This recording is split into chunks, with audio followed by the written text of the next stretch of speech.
마음이 순결한 자 이런 제목으로 함께 말씀을 대하겠습니다. 요즘 날씨가 많이 지금은 정상적인 것 같지만 우리가 1년의 날씨를 보면 많이 이상한 것 같습니다. 작년은 여름이 유난히 힘들었던 기억이 있습니다. 무덥기도 했고요. 여름이 무척 길었습니다. 단풍이 들어야 하는데 단풍이 들지 않은 그런 일이 있었고 제 기억이 정확하다면 거의 11월 달 되기까지 제가 반팔 와이셔츠를 입었습니다. 그리고 얼마 지나지 않아서 겨울이 되었습니다. 아마 조만간 저희 나라는 봄과 가을이 없지 않을까 하는 생각도 듭니다. 모든 것이 지구 온난화로 인해서 주어지는 것이다 이렇게 이야기를 하죠. 북극의 빙하가 녹고 있고 빙하가 녹으면 해수면이 높아질 것이고요. 기후가 변화할 겁니다. 그러면 식량이 부족해질 것이고 우리가 지금까지 경험해 보지 못한 질병이 우리에게 주어질 겁니다. 난민도 생길 겁니다. 기후 난민이라는 게 있습니다. 기후가 변하여서 삶의 터전을 잃어버린 사람들이 떠도는 것, 이것을 기후 난민이라고 그러고요. 아마 1억 정도의 기후 난민이 있을 거다 이야기합니다. 학자들은 2050년이 되면 지구의 모든 동식물 가운데 30%는 사라질 것이다. 이렇게 예측하기도 합니다. 지구가 병들고 있습니다. 지구가 썩어가고 있습니다. 굉장히 심각하죠. 근데 지구가 병들고 있는 것보다 훨씬 더 심각하고 부패한 것이 있습니다. 그것이 무엇이냐면 인간의 마음입니다. 예레미야 17장 9절을 보시면 만물보다 거짓되고 심히 부패한 것은 마음이라. 만물보다 거짓되고요. 훨씬 더 많이 부패한 것이 사람의 마음입니다. 예레미야가 이렇게 고백합니다. 천하 만물보다 더 거짓되고 더 부패한 것이 사람의 마음입니다. 썩는 냄새가 납니다. 목구멍은 열린 무덤이고요. 혀에는 속임이 가득합니다. 입만 열면 독사의 독이 쏟아져 나옵니다. 저주와 욕설이 난무하고 우리 손에는 피가 가득하고 우리 발은 죄를 행하는 것에 익숙합니다. 저는 어릴 때 사람들이 무섭다 하는 생각을 별로 안 해봤습니다. 저는 사람은 다 착할 거야. 사람은 다 선할 거야. 좀 악한 사람이 있어도 그 마음의 근본은 선할 거야. 그런 생각을 가지고 있었습니다. 근데 시간이 지나면서 사람이 정말 무섭다. 이런 생각을 합니다. 사람이 정말 나쁘고 정말 이기적이다. 그리고 그 모습을 볼 때마다 정말 소망이 있는가 이런 생각을 합니다. 자기에게 이익이 되면 뭐든지 하는 것이 인간입니다. 자기의 유익을 위해서라면 뭐든지 합니다. 바울은 갈라디아서에서 이런 인간의 타락한 모습을 이렇게 표현합니다. 5장 19절부터 보시면 육체의 일은 분명하니 곧 음행과 더러운 것과 호색과 우상 숭배와 주술과 원수 맺는 것과 분쟁과 시기와 분냄과 당 짓는 것과 분열함과 이단과 투기와 술 취함과 방탕함과 또 그와 같은 것들이라. 여기에 무슨 선한 게 있죠? 여기에 무슨 의로운 것이 있습니까? 죄악이 너무나 가득합니다. 정말 사람을 믿었으면 좋겠다 이런 마음이 있는데 쉽지 않은 것 같습니다.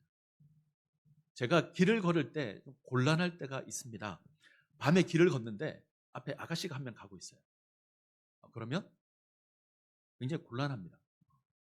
중간에 방향이 좀 바뀌었으면 좋겠는데 저는 이쪽으로 가고 아가씨는 이쪽으로 왔으면 좋겠는데 계속 방향이 같아요. 그러면 저는 잘못한 것도 없는데 눈치를 봐야 되고 민망해해야 됩니다. 내가 가는 길이 바쁘다. 속도를 올려서 앞지르려 그러면 아가씨도 빨리 걸어요.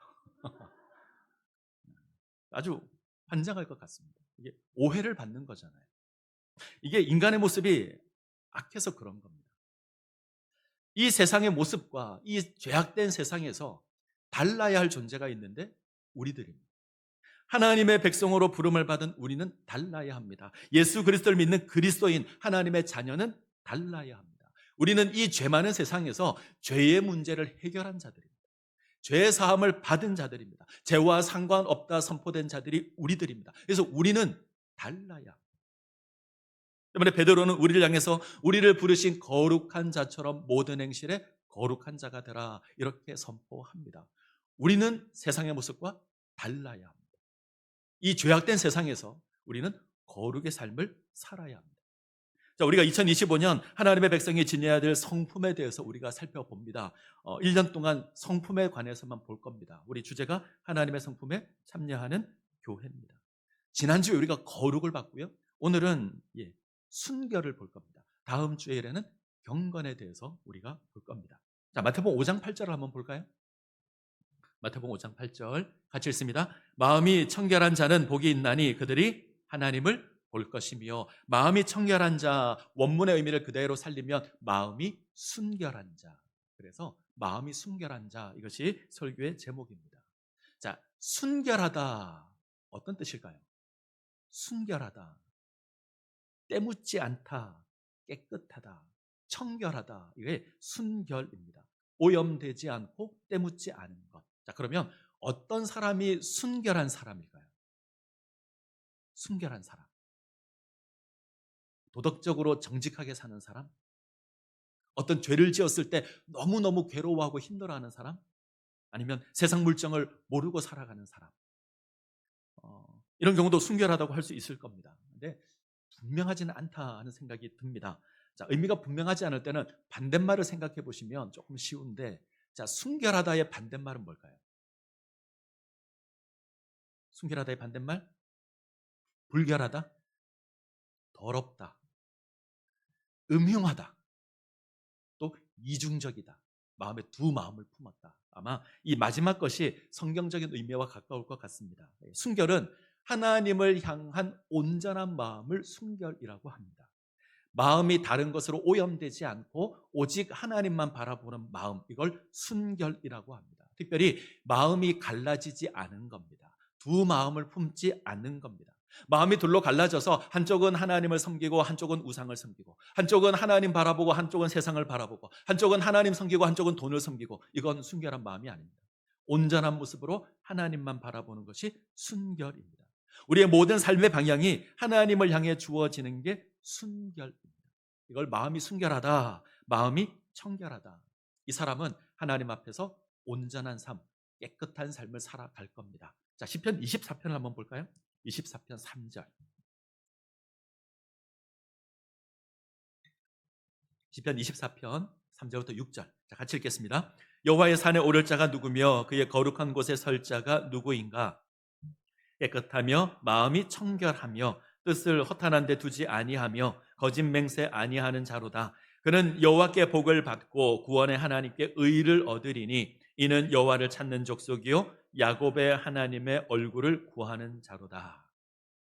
예수님이 이 말씀을 인용했습니다. 마음이 청결한 자는 복이 있나니 하나님의 얼굴을 볼 것이다. 자, 이렇게 시작하죠. 여호와의 산에 오를 자가 누구냐? 누가 하나님의 거룩한 곳에 설 수 있느냐?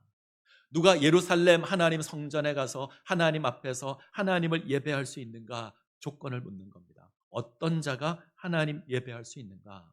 그에 대한 답이요, 손이 깨끗하며 마음이 청결하며 속이지 않으며 거짓 맹세하지 않는 겁니다. 이 목록들을 한마디로 쭉 읽으면 마음이 청결한 것이 될 겁니다. 마음이 순결한 자가, 마음이 청결한 자가 하나님 예배할 수 있습니다.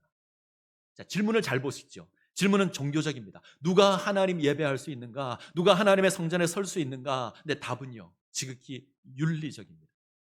만약 우리에게 어떤 사람이 하나님 예배할 수 있습니까? 이렇게 묻는다면 아마 우리는 여러 가지 종교적인 것들을 댈 겁니다. 하나님 말씀을 잘 아는 자, 찬송 잘하는 자, 기도 잘하는 자, 하나님께 예물 드리는 자. 근데 성경이 고백하는 건 아닙니다. 우리 삶이 순결한 자, 손이 깨끗하고 속이지 않고 거짓 맹세하지 않는 자, 이런 자가 하나님을 예배할 겁니다. 무슨 말이죠? 우리 삶의 모습이 하나님을 향해서 온전히 있는 자가 하나님 예배하는 자입니다. 시편 24편이 강조하는 건 하나님을 예배하는 자는 그 삶의 모습이 온전하다는 겁니다. 그가 지니는 하나님을 예배하는 그 모습과 그가 살아가는 삶의 모습이 일치한다는 겁니다. 내가 하나님 사랑합니다, 내가 하나님 경배합니다 고백하지만 삶에서 죄악이 가득하다면 이건 가짜라는 거예요. 내가 하나님을 온전히 섬깁니다 고백하면서 세상에서 죄악을 짓고 산다면 그건 하나님 경외하는 자가 아니라는 겁니다. 우리가 고백하는 것과 우리가 하나님을 섬기는 것과 우리가 살아가는 삶이 일치해야 합니다. 부부 사이는 순결해야 되죠. 부부는 서로 순결을 지켜야 합니다. 남편은 아내를 사랑해야 되고 아내는 남편을 사랑해야 합니다. 이게 순결입니다. 중간에 누가 끼어들면 안 됩니다. 자, 시편 24편을 조금 더 자세히 보면 1절에서 2절은 시인이 이 세상을 창조하고 다스리시는 그 하나님을 고백합니다. 자, 같이 읽죠. 땅과 거기에 충만한 것과 세계와 그 가운데에 사는 자들은 다 여호와의 것이로다. 여호와께서 그 터를 바다 위에 세우시며 강들 위에 건설하셨도다. 세상에 존재하는 모든 것이 하나님의 것입니다. 땅과 거기에 충만한 것과 세계와 그 가운데 사는 모든 것들이 여호와의 것입니다. 하나님이 창조주가 되셔서 모든 것 창조하셨습니다. 그러면 피조물은 하나님 바라봐야 합니다. 피조물은 창조주 바라보아야 합니다. 창세기를 생각해 보죠. 하나님께서 세상을 창조하셨을 때 세상은 혼돈하고 공허하고 흑암이 가득했습니다. 하나님의 신이 수면에 운행하십니다. 세상을 창조하시죠. 빛을 만드시고 궁창을 나누시고 하늘과 바다 만드시고 땅을 드러내시고 땅에 모든 피조물들을 채워 가십니다. 그리고 피조물을 만드실 때마다 하나님께서 고백하는 게 있습니다. 하나님 보시기에 좋았더라. 하나님 보시기에 좋았더라 고백하시며 만듭니다. 모든 것을 다 창조한 이후에 하나님 보시기에 심히 좋았더라 고백하십니다. 하나님 보시기에 좋았다, 이 말은 피조물이 하나님 바라보고 있다는 거예요. 하나님께서 지으신 이 피조물이 창조주 하나님 바라보고 하나님의 영광을 드러내고 있다는 겁니다. 이것을 보고 하나님 보시기에 좋았더라 그럽니다. 그런데 이 창조주와 피조물 사이에 뭐가 끼어듭니다. 죄가 끼어듭니다. 죄는 헬라어로 하마르티아라고 합니다. 이 단어는 관역에서 벗어나 있다, 방향이 어긋나 있다, 이게 하마르티아입니다. 하나님을 향해서 가야 될 그 방향이 하나님 아닌 것을 향해 가는 겁니다. 하나님을 바라보아야 할 그 방향이 하나님 바라보지 않고 엉뚱한 걸 바라보는 겁니다. 이것이 죄입니다. 하나님을 향해 있어야 될 그 마음이 하나님 아닌 것을 향해 있는 겁니다. 이게 타락이고요. 자, 이런 우리를 하나님 구원하셨습니다. 예수 그리스도를 이 땅에 보내어서 십자가를 지게 하시고 우리 죄 문제를 해결하셔서 우리를 하나님의 백성으로 불렀습니다. 그러면 우리는 하나님을 향해서 바라보아야 하는 존재입니다. 우리 마음이 다시 하나님을 향해서 세워진 자들이 우리들입니다. 우리는 마음이 순결해야 합니다. 청결해야 합니다. 하나님 온전히 바라보아야 합니다. 마음이 순결한 자는 하나님을 향해서 온전하게 세워지는 겁니다. 그 삶의 방향이 하나님을 향해 있으며 하나님의 백성으로 사는 겁니다. 죄와 상관없는 깨끗한 삶을 사는 겁니다. 손이 깨끗하고요, 속이지 않고요. 그때 우리는 하나님의 얼굴을 볼 것입니다. 하나님의 은혜를 경험하게 될 겁니다. 자, 마태복음 6장 19절을 한번 보죠. 6장 19절에서 21절 같이 읽습니다. 너희를 위하여 보물을 땅에 쌓아두지 말라. 거기는 좀과 동독이 해하며 도둑이 구멍을 뚫고 도둑질하느니라. 오직 너희를 위하여 보물을 하늘에 쌓아두라. 거기는 좀이나 동독이 해하지 못하며 도둑이 구멍을 뚫지도 못하고 도둑질도 못하느니라. 내 보물이 있는 그곳에는 네 마음도 있느니라. 우리는 이 땅에 보물을 쌓는 게 아니라 하늘의 보물을 쌓아야 합니다. 이 헌금 많이 내라는 이야기가 아닙니다. 우리 삶의 기준을 이야기하는 겁니다. 우리는 이 땅을 기준으로 사는 자가 아니라 하늘을 기준으로 사는 자입니다. 이 땅을 바라보는 자가 아니라 하늘을 바라보고 사는 자입니다. 우리 삶의 방향이 철저하게 하늘이어야 합니다. 우리는 어리석게도 둘 다 할 수 있다고 생각을 합니다. 이 땅도 쫓고 하나님도 쫓고 두 마음을 품는 거죠. 우리는 다 할 수 있다고 생각을 하는 것 같습니다. 내가 하나님도 섬기고 세상도 섬기고. 이거 불가능한 겁니다. 우리는 하늘을 바라보고 하늘의 보물을 쌓아야 합니다. 이것이 순결입니다. 오늘날 기독교가 좀 어렵습니다. 오늘날 한국 교회가 많이 어렵습니다. 여기저기 어렵다는 말밖에 안 들려오는 것 같습니다. 여러 가지 문제가 있는데 제가 이렇게 정의해 봤습니다. 세 가지가 줄었습니다. 첫 번째, 성도가 줄었습니다. 한국 교회가 공식적으로 발표한 숫자만 한 100만 정도가 줄었다 이야기합니다. 공식적인 숫자니까 아마 훨씬 더 많을 거예요. 그래서 많은 성도가 줄었습니다. 두 번째, 주일학교가 사라지고 있습니다. 신도시에 있는 교회를 제외하고 대형 교회를 제외하고 주일학교 있는 교회가 얼마 없습니다. 통합교단이 그래도 교육은 잘한다는 교단인데 그 교단 60% 교회에 주일학교가 없습니다. 주일학교 아이들이 사라져갑니다. 근데 우리는 이 일에 경각심이 별로 없는 것 같아요. 주일학교가 없으면 교회 미래는 없습니다. 세 번째, 사역자가 사라지고 있습니다. 교역자들이 없습니다. 사역을 하지 않는 때가 되었습니다. 구약시대 이스라엘이 타락하면 제일 먼저 나타나는 게 제사장 사라지고 레위인 사라지는 거예요. 그런데 오늘날 사역하려는 사역자들이 사라지고 있습니다. 많은 사람들이 사역하지 않고요. 학자들은 이제 사역자 구하는 게 정말 어려울 거다. 그리고 조만간 담임 목사도 없을 거다. 이런 이야기를 합니다. 얼마 전 살펴본 내용인데 믿는 사람의 30%가 교회를 나가지 않습니다. 60%가 교회를 다니지 않아도 예수 믿을 수 있다고 생각합니다. 다시요. 30%가 교회를 나가지 않고요. 나는 예수 믿습니다 고백하는 그 사람들 가운데 30%가 교회를 나가지 않고요. 60%는 교회에 나가지 않아도 예수 믿을 수 있습니다. 이렇게 말합니다. 여기 앉아 계신 분들은 상상할 수 없는 일 아닌가요? 우리는 예전에 이런 거 상상도 못했습니다. 근데 요즘 이렇게 생각합니다. 왜 이렇게 되었을까? 뭐가 문제일까? 말씀을 준비하면서 불현듯 이런 생각이 들었습니다.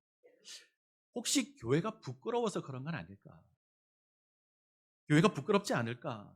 예수 믿는 사람들이 오늘날 교회를 부끄럽게 생각하고 창피하게 생각해서 나 교회 안 가 이러는 거 아닐까? 교회가 교회답지 못해서 이러지 않을까?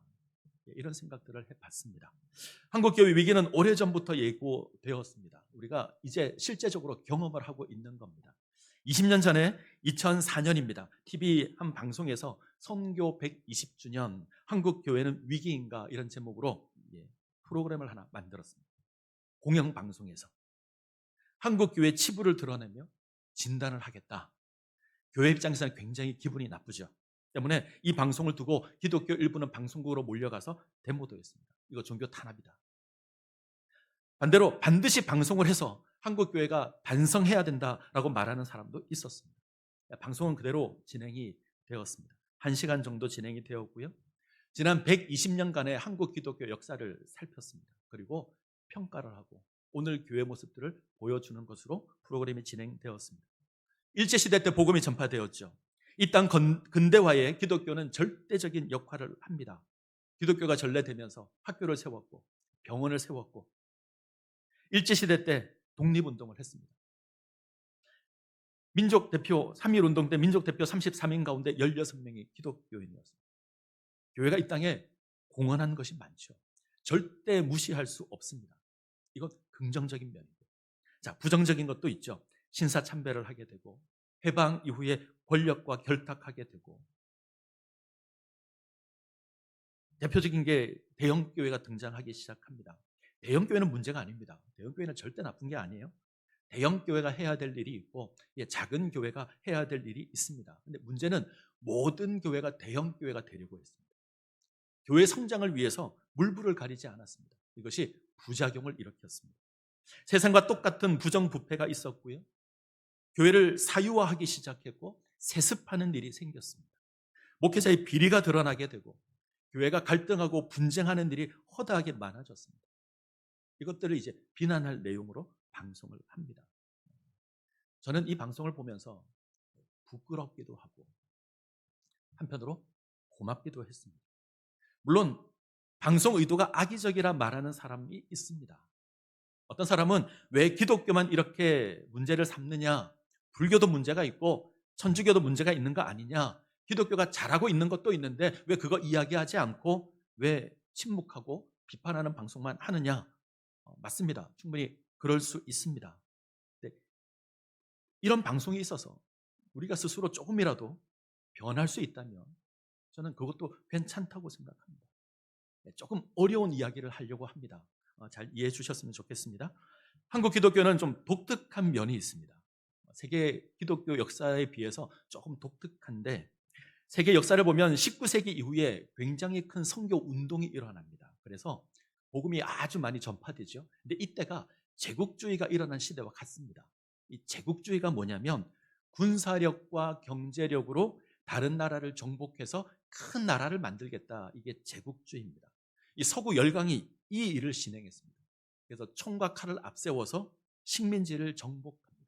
근데 이때 복음이 같이 들어가요.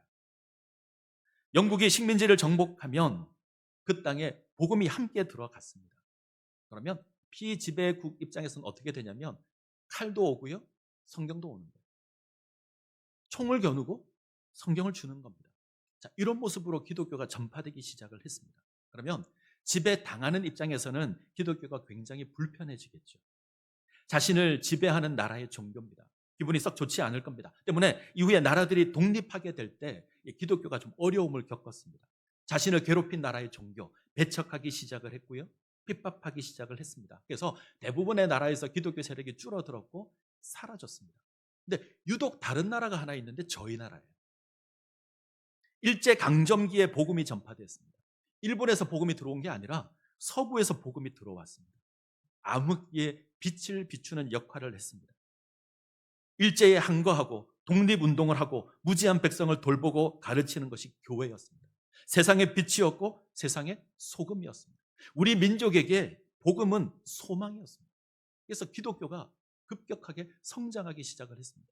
물론 종교적인 의미로 살펴보게 되면 우리 가운데 기도운동이 있었고 우리 가운데 말씀 사경회가 있어서 부흥했습니다. 그러나 사회적인 입장에서 보면 교회가 사회를 바꾸는 역할을 했습니다. 그래서 성장했습니다. 자, 이렇게 생각하면 좋을 것 같습니다.